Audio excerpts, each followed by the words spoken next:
आजची गोष्ट आहे सोनेरी मासा. एके दिवशी एक कोळी तलावावर मासे पकडायला आला. तलावातले मासे आनंदाने उड्या मारत होते. कोळी आनंदाने ओरडला, "अरे वा! इथे बरेच मासे आहेत. उद्या आम्ही मोठं जाळं घेऊन येईन आणि सगळ्यांना पकडून घेऊन जाईन." त्याच तलावात एक सोनेरी मासा राहत होता. त्यांनी कोळ्याचं बोलणं ऐकलं आणि इतर माशांना सांगितलं. सगळे मासे काळजी करायला लागले. आता आपण काय करायचं? कुठे जायचं? सगळे मासे मिळून विचार करायला लागले.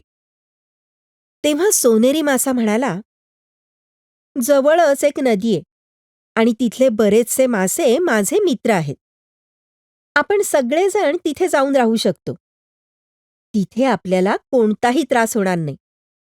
सगळे मासे तलावाला लागून असलेल्या मार्गाने नदीत येऊन पोहोचले. दुसऱ्या दिवशी कोळी तलावाजवळ आला. त्यांनी बऱ्याच वेळा जाळं फेकलं, पण एकही मासा अडकला नाही.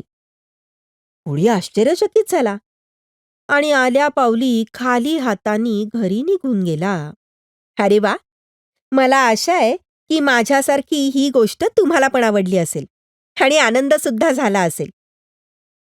आता आपापसात चर्चा करून सांगा की गोष्टीत कोण कोण होतं आणि त्यांना काय अडचण आली.